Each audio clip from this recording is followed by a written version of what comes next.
I talk, you listen. Welcome to my one-man panel of madness.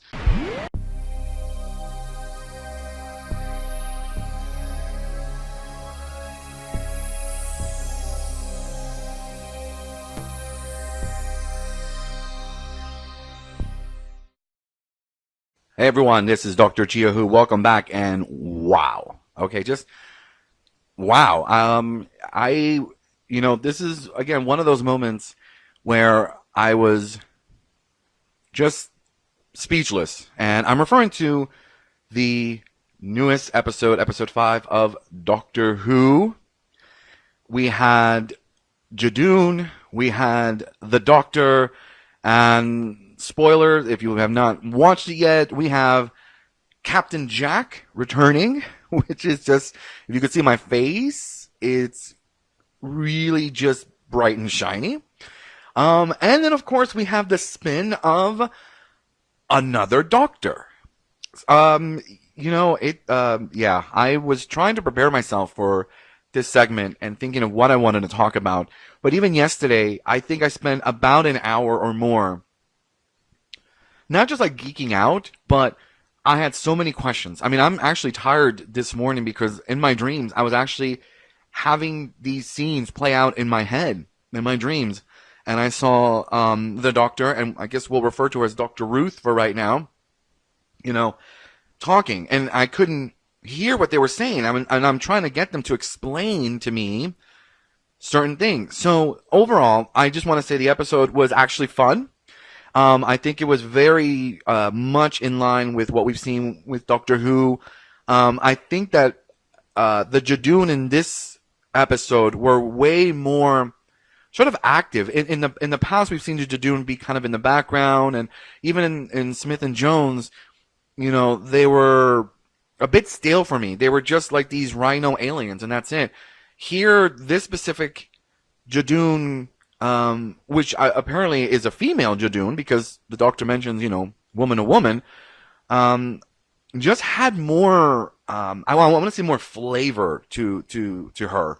This Judoon just had it was more believable for me. This specific Judoon character was way more believable than any other time we've seen the Judoon. And really, we've only seen him, although we've seen him a few times in throughout the series, we have seen it mostly on, Series 3, opening with Smith and Jones.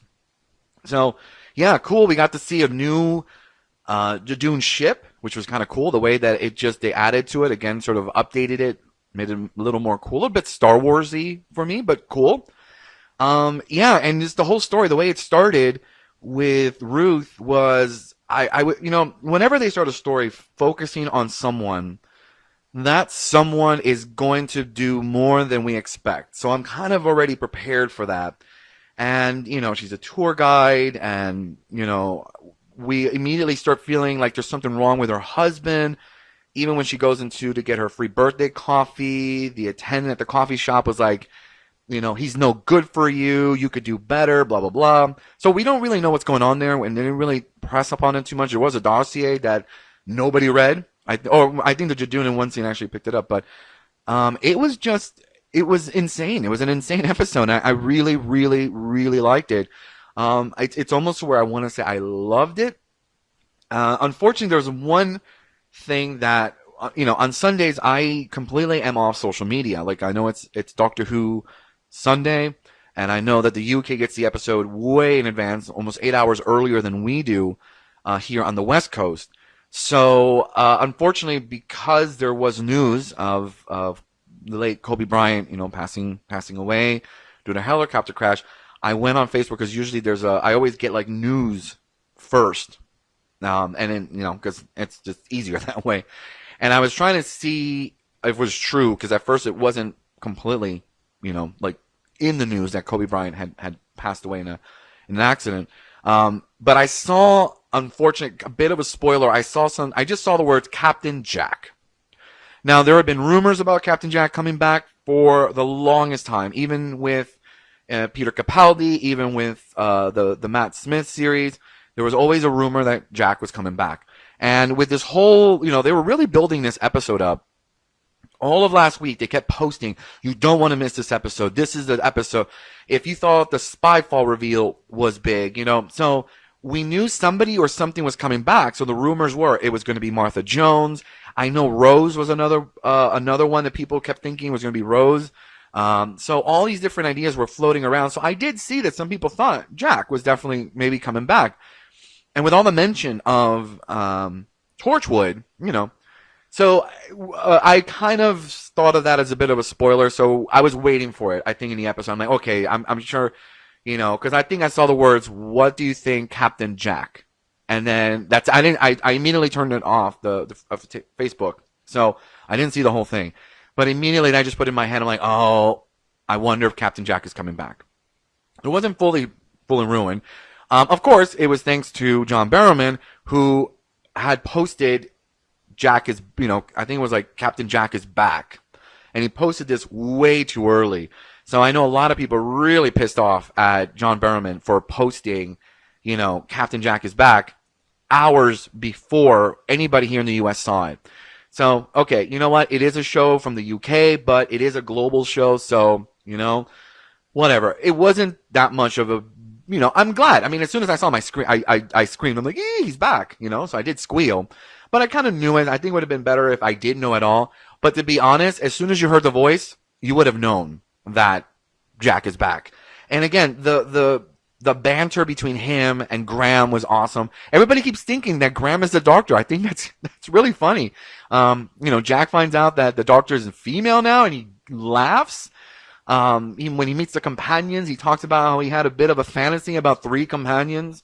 So yeah, it definitely brought, I think, Jodie's Doctor Who sort of tenure, it really elevated because, and it's something I've said in past segments, is that one of the things I felt that Chris Chibnall did wrong in the first season, Jodie's first series, was not introduce or not bringing elements of Doctor Who to kind of make it, Doctor Who. So every show, like I've said in the past, every time we have a new Doctor, there's either a companion that goes with the new Doctor or something that sort of spills over into the new series so that there's a connection.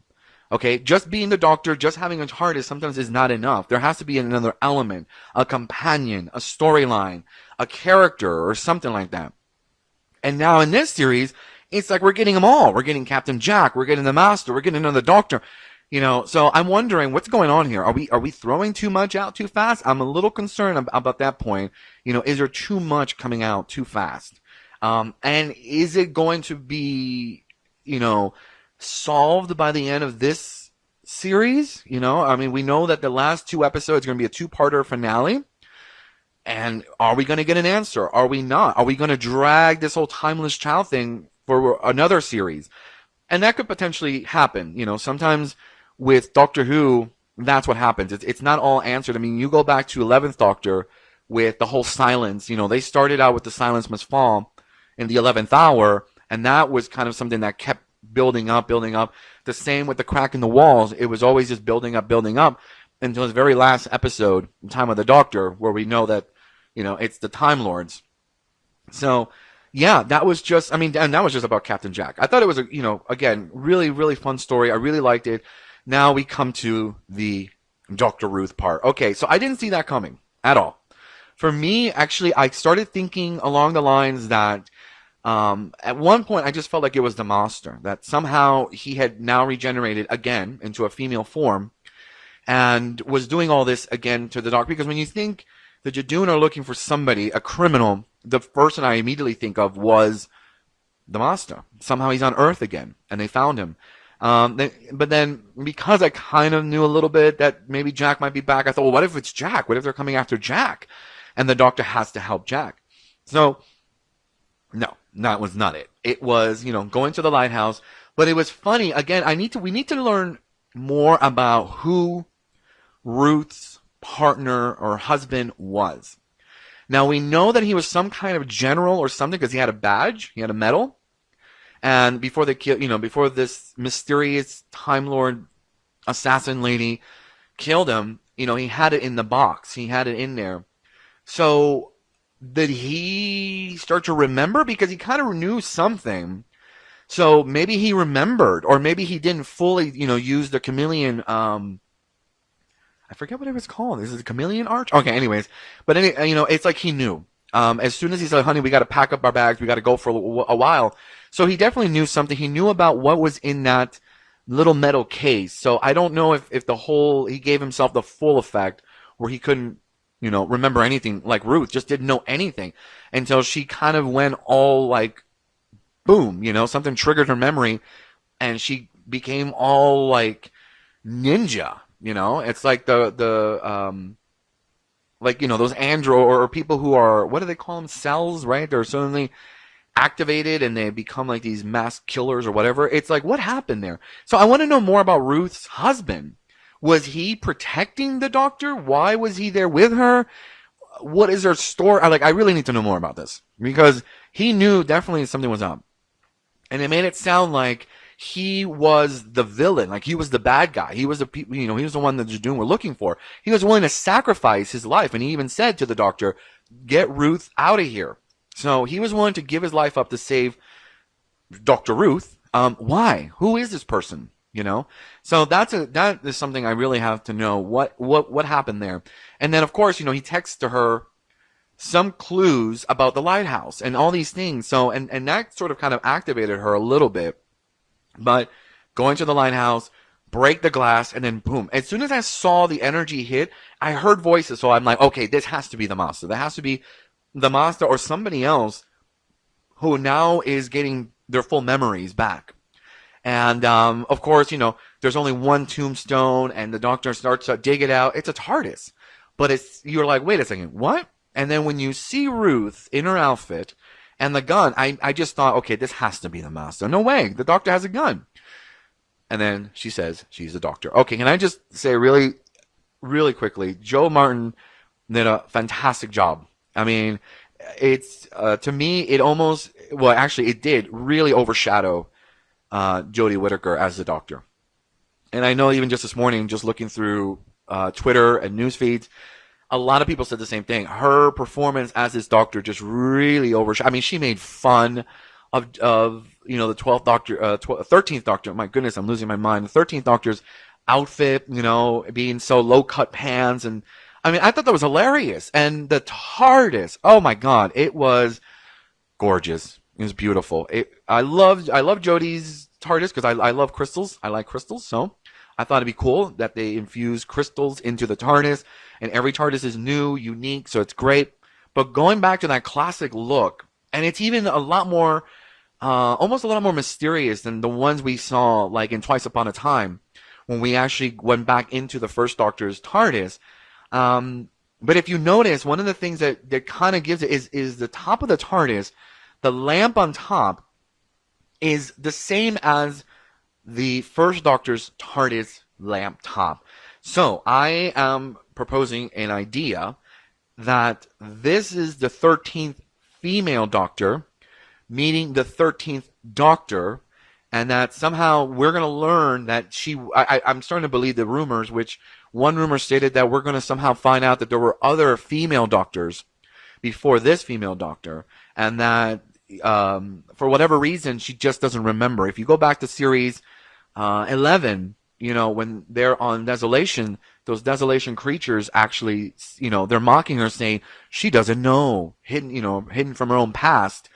So yeah, and this whole idea of the timeless child, it could be that the Doctor was a little girl, as Missy actually stated in the opener, I believe was series 9, and she mocks, and, she says something to the tune of when the Doctor was a little girl, so my idea is that somehow Dr. Ruth is the last on that female line of doctors, and she did something so terrible, so bad, that she was, just like what happened to the second Doctor, they forced her to regenerate, but forced her not just to regenerate as a male, and to forget all the previous existence that she had as a female Doctor and as the timeless child. So, because you can see her interaction with Ruth, it's like, how do I not know this? I know my life. And she says it. She's like, I know my past lives. So what is going on here? So we know that there are some gaps in her memory and something the Time Lords did and something that the Master knows, hence destroying all of Gallifrey just to get her to start thinking about this. So, I mean, there's, again, it's just a lot of amazing information going on. I really like this because I think, again, the name of the show is Doctor Who. And every now and then we have to reinvent what is Doctor Who, what is going on? Because if not, the show gets stagnant. And you have to throw these kind of spins in the work. And I think it's great to add to the story of the Doctor, making it even more sort of beyond our conceptual thinking. To think that the Doctor had a whole other previous series of lives that we don't know about, that just opens up the show to so many other possibilities. And again, this is Doctor Who. It's a show about things that happen and we don't even expect them. If you want drama that's a little bit more stable, go watch a soap opera. Go watch a TV show that's based on real events, because that's the only way you're going to get them. This is Doctor Who. It's going to have to reinvent itself. It has to change. If not, it's going to be the same show. We know it's the same show. A doctor travels in time and space, companions, the TARDIS. There's only so many dangers and so many things that could be out there after, 50 plus years that you have to make it spin. So I just want to say, I think that I love the new Doctor. I think I am pretty sure we're going to find out that she is the 13th Doctor, the last regeneration before becoming the first Doctor. And the first Doctor can still say the original, you might say, because to him, he is the original. He doesn't remember anything else. And yes, this Doctor could have been, had a family with Susan. Or I think sometimes maybe Susan was not even really his granddaughter, but a Gallifreyan, bodyguard that had to keep tabs on him after he became a male to make sure that the Doctor didn't remember what she did in the past. I don't know. That could be. Now, of course, we do have a lot of stories out there, especially in with Big Finish, that explore Susan's life. But I think, I don't know, in my mind, I think that you could actually go with the story idea that she was actually put there and have the Doctor think that it was his granddaughter, but in reality, she was there to watch over him. And so she finally said, I'm done watching him. He's not going to remember. And it would work also with the idea of when the 12 regenerated into 13, the TARDIS went crazy. The TARDIS kicked the Doctor out. I mean, hello? The TARDIS knows that could be the end of the Doctor. It might force another regeneration. So for whatever reason, even the TARDIS knew this is not good. And then had to have her go through on this giant adventure just to find the Ghost Monument. So I think the TARDIS knew that, this is not supposed to happen. This is not good.